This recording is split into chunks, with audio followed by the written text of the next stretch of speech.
Glória a Deus. Boa noite, irmãos. A paz seja convosco. A paz seja convosco que estão em casa, nas redes sociais. Que o Senhor abençoe muito a nossa noite. Irmãos, a palavra do Senhor diz que onde estiver 2 ou 3 reunidos em seu nome, lá eu estarei. E é dessa maneira. Hoje o Senhor nos trouxe aqui para nos reunirmos em nome dEle, porque Ele tem bênçãos para nós nessa noite. Então o Espírito Santo já se faz presente nesse lugar e que o Senhor possa trazer a porção que cada um veio buscar nessa noite. Amém? Hoje, por ser a noite que fala sobre cura, e é o azul, como o pastor Marcos falou, o pastor Wagner, nossa, veio o Marcos Rose na minha cabeça. O pastor Wagner falou, eu quero colocar aqui alguns pontos sobre milagres de cura, os milagres poderosos do ministério de Jesus Cristo. Jesus, ele curou paralíticos, ele curou a mulher do fluxo de sangue, ele curou a mulher samaritana, o emocional da mulher samaritana, ele libertou endemoniados, ele curou cegos, ele ressuscitou Lázaro. E Jesus, ele fez tantos milagres, prodígios e sinais no tempo que ele esteve conosco na terra, para mostrar o reino de Deus para nós, para trazer as boas novas do Evangelho para as nossas vidas, para nos curar, para mostrar o que realmente importa para nós, irmãos. Mas além de Jesus curar as enfermidades físicas, Ele também quer curar as nossas enfermidades emocionais, Ele quer curar o nosso coração. E eu meditando nisso, eu percebi que a cura, e nós sabemos disso porque a gente passa por isso todos os dias e não é fácil. Pode se assentar. Toda vez a mesma coisa. E a cura emocional, ela é muito difícil e a gente sabe disso todos os dias, né? A gente passa por isso. Então, a cura é um processo muito demorado, a cura é um processo muito doloroso, muito lento, e ainda mais se tratando de doenças emocionais. A nossa cura, às vezes, eu percebi, e eu sou uma pessoa que posso falar isso de verdade e assinar embaixo, a nossa cura, muitas vezes, ela não ocorre, não é porque Deus não tem um remédio para nos curar, não é porque Deus não quer nos curar. Ela muitas vezes não acontece porque nós não nos permitimos ser curados. Nós não deixamos, nós não permitimos que o Senhor trabalhe a cura do nosso coração, do nosso físico, da nossa alma. Então, e todas as vezes que nós deixamos uma ferida aberta, todas as vezes que nós deixamos uma ferida sem ser curada, sem ser tratada, essa ferida, ela vem através de uma opressão maligna, ela vem através de um mau pensamento, ela vem através de uma raiz de amargura, e essas feridas abertas, elas limitam o nosso aprendizado, elas limitam a nossa cura, elas nos limitam de avançar. Um exemplo disso, irmãos, que eu quero mostrar para vocês, está lá em Gênesis 25, 28. Eu vou ler na tela porque a minha versão é diferente dessa. Em Gênesis 25, 28, diz assim: E amava Isaque a Esaú, porque a caça era de seu gosto, mas Rebeca amava Jacó. Nessa passagem, a gente observa que Isaque amava Esaú e a Rebeca amava Jacó. Então tinha uma preferência, tanto dele como da parte dela. Mas Jacó, porque todo filho ele quer ser admirado, ele quer ser amado, ainda mais que Esaú era o primogênito. Ele ficou com aquele ressentimento, com aquele sentimento de rejeição. E aquilo fez muito mal para ele. E as feridas que a gente não cura, que a gente não trata, elas passam para as nossas gerações futuras. Elas podem passar para as nossas gerações futuras, que foi o que aconteceu com Jacó. Jacó teve maus comportamentos. Jacó, ele também tinha herdado essa, que a gente fala às vezes, uma maldição hereditária, e a gente não sabe por quê, porque são essas feridas, essas coisas mal resolvidas na nossa vida. E Jacó, ele fez a mesma coisa que o pai dele fez. Ele pegou e deu uma túnica para José. E ele tinha 12 filhos. E ele deu uma túnica. Fez por mal? Não fez por mal. Mas José ficou marcado, mais marcado pelos irmãos. Tiveram mais sentimentos negativos para com José a partir dessa preferência de Jacó com seu filho José. Então, irmãos, olha a seriedade das nossas feridas, dos nossos problemas emocionais, quando eles não são curados. Porque Jacó cresceu achando que ele era rejeitado e passou isso e teve o mesmo problema com os filhos dele. Então, por mais que aquilo nos machuque, por mais que a gente não queira, a gente acaba passando para os nossos filhos. Uma ferida que está na nossa alma, que está no nosso coração. E aqui eu mostro como Jesus, como Deus dá importância para a cura do nosso coração, para a nossa cura interior. Por quê? Porque Ele fala tantas vezes na Bíblia sobre o nosso coração, sobre o nosso coração. Ele fala que um coração contrito e quebrantado Ele não dispensa. Lá em Jeremias 17:10, Ele afirma, coloca para mim, por favor. Eu, Senhor, esquadrinho o coração e provo as entranhas, e isto para dar a cada um segundo os seus caminhos e segundo o fruto das suas ações. Então ele coloca de novo aqui que ele observa o coração e ele prova os pensamentos. Lá em Salmos 26:2 também Deus mostra, Salmos 26:2 diz: examina-me, Senhor, e prova-me, esquadrinha as minhas entranhas e o meu coração.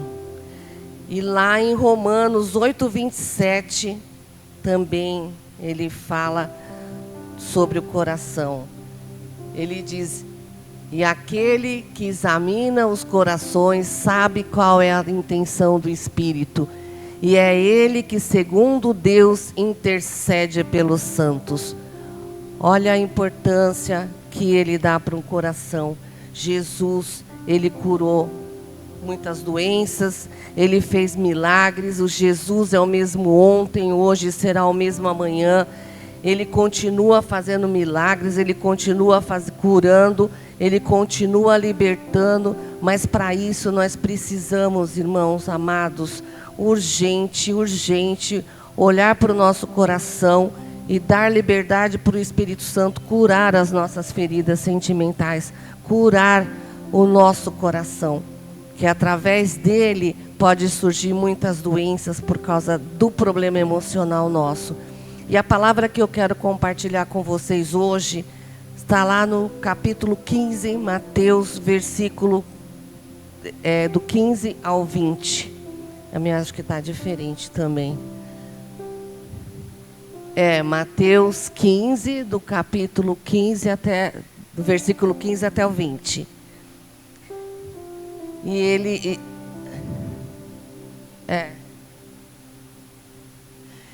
Então, ele, nessa passagem, os escribas e os fariseus, eles tentam a todo custo, em todo o ministério de Jesus, eles tentam confrontar Jesus. Eles tentam desestruturar, desestabilizar, mostrar que Jesus não é o Filho de Deus, que Jesus não tem o poder que ele tem.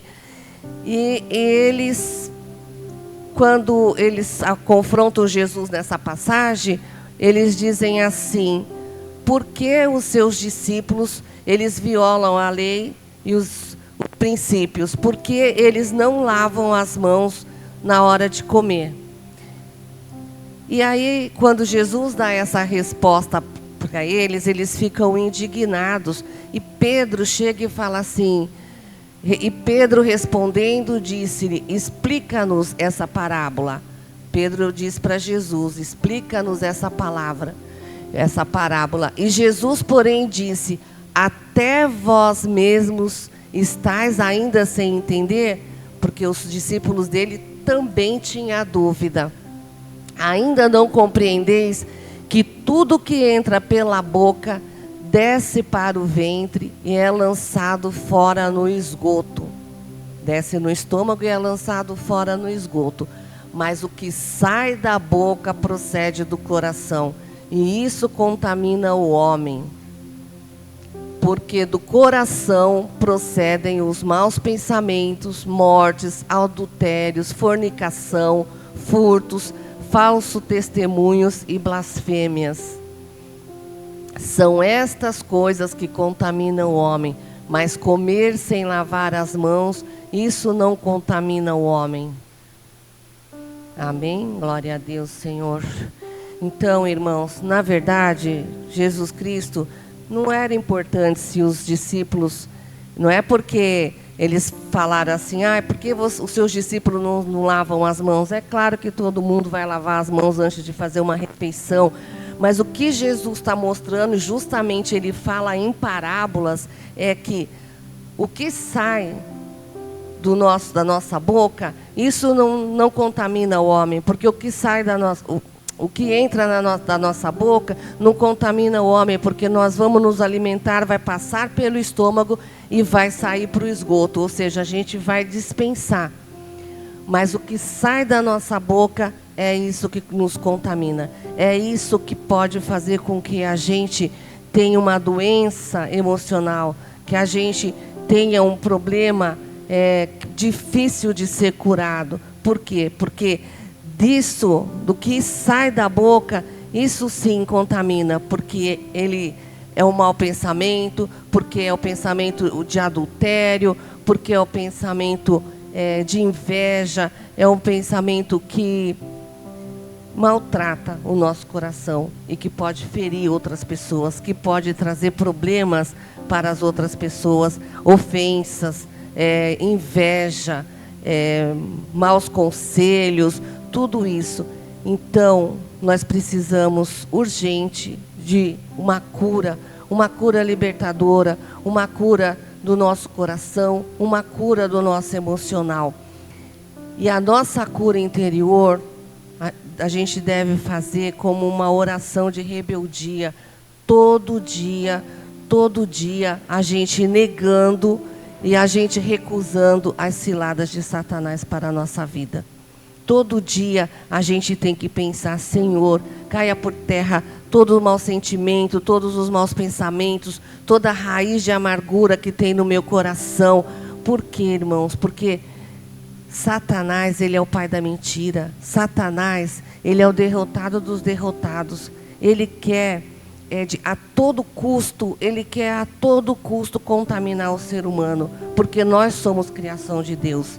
Ele quer nos contaminar, ele quer nos levar para o buraco, ele quer fazer com que a gente perca a nossa alma, com que a gente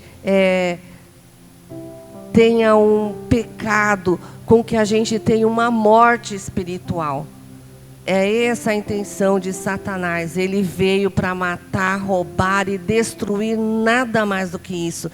E muitas vezes nós damos abertura, nós damos brechas para ele poder chegar e fazer o que ele quer fazer conosco. Por quê? Porque para ele nos contaminar, ele só consegue através de um coração amargurado, através de um coração machucado, através de um coração ferido, um coração que não ama, um coração que não perdoa. Porque muitas vezes a gente fala assim, eu perdoei, eu fiz a oração do perdão e eu perdoei. E nem sempre essa palavra, essa afirmação é verdadeira. Porque às vezes se a gente perguntar, ou se eu perguntar, qual foi a pessoa que mais te feriu nessa vida? Se o nome dessa pessoa vir de pronto na sua mente, você não perdoou. Porque quando você perdoa, aquilo não te afeta mais. Aquilo não te faz sofrer, aquilo não te contamina. Quando você perdoa, se você falar assim, qual foi a pessoa no seu trabalho que te deu uma rasteira? Ou uma pessoa, um vizinho seu? Você lembrar do nome instantaneamente, a gente precisa rever o nosso conceito de perdão. Porque não é verdadeiro. Porque quando a gente, e ainda mais eu percebia quando eu não perdoava, porque quando eu começava a contar uma história, ou um acontecido, um ocorrido na minha vida, eu percebia que a minha fisionomia mudava.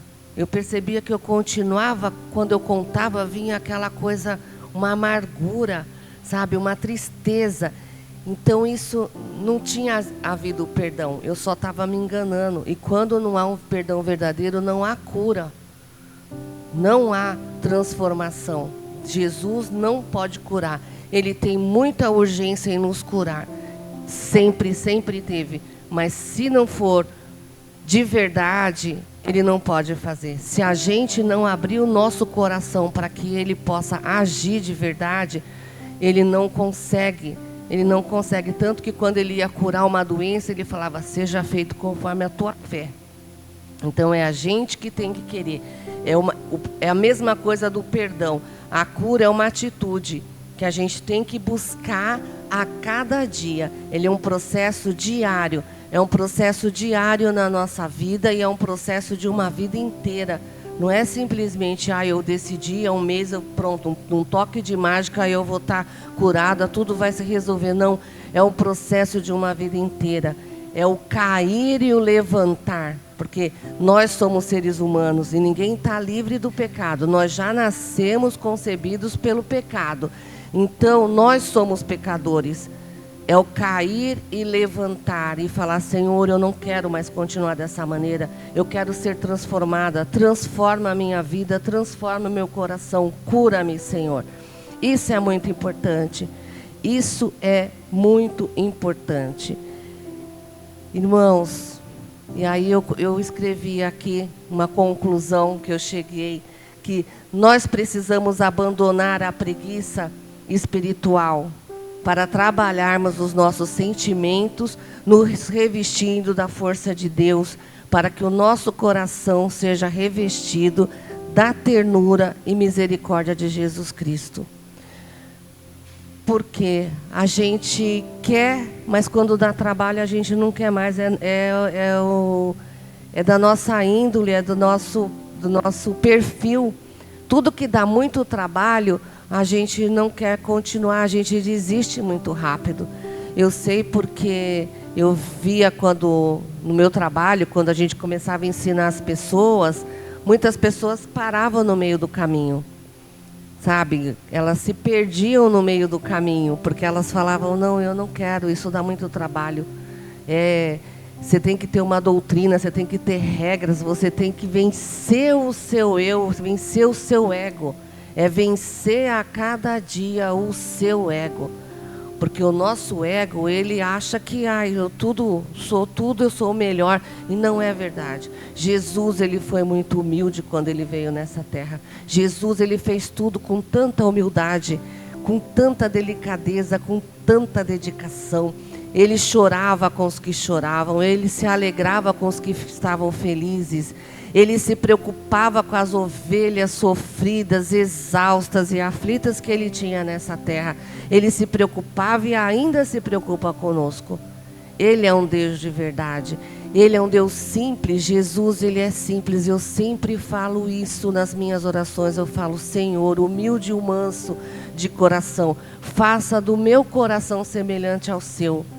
Porque não é fácil a gente todo dia se despedir de nós mesmos para poder viver a vida de Cristo, para poder viver o processo de Cristo, aceitar o processo de Cristo nas nossas vidas. Amém? E nós precisamos, irmãos, permitir que o Espírito Santo cure os nossos corações, as nossas emoções, a nossa alma, o nosso corpo físico. Porque muitas vezes a doença... Eu me lembro quando eu fiquei doente em 2002, eu já contei isso aqui, eu fiquei 4 meses internada, eu fiz 7 transfusões de sangue. Tá? Minha irmã Rose aí, que passou por todo o processo comigo. Eu fui desenganada pelos médicos. Eles chegaram um dia para o meu cunhado e disseram que não tinha mais nada o que fazer. Mas eu tive pessoas, anjos, que o Senhor levantou e colocou naquele lugar para me ajudar. Pastores, um é o pastor que hoje, que a Rose fala, que é o pastor Marcos, que iam lá todos os dias à tarde, ele e o Leandro orar lá no meu leito. E um outro pastor de uma pessoa que tinha feito uma cirurgia lá, que era o esposo dela, que também ia lá todos os dias orar. E eles falavam para mim: você precisa perdoar, você precisa liberar perdão. E eu falava: nossa, mas eu não fiz mal para ninguém, eu só trabalho e estudo a minha vida inteira, eu chego em casa para dormir, aonde que está eu ter que liberar perdão e ter que pedir perdão? Aí ele falou: irmã amada, você vai fazer o seguinte, você vai pedir para o Senhor trazer à luz da sua mente as pessoas que você precisa liberar perdão e que você precisa perdoar, e você vai ver a lista imensa que o Senhor vai te mostrar.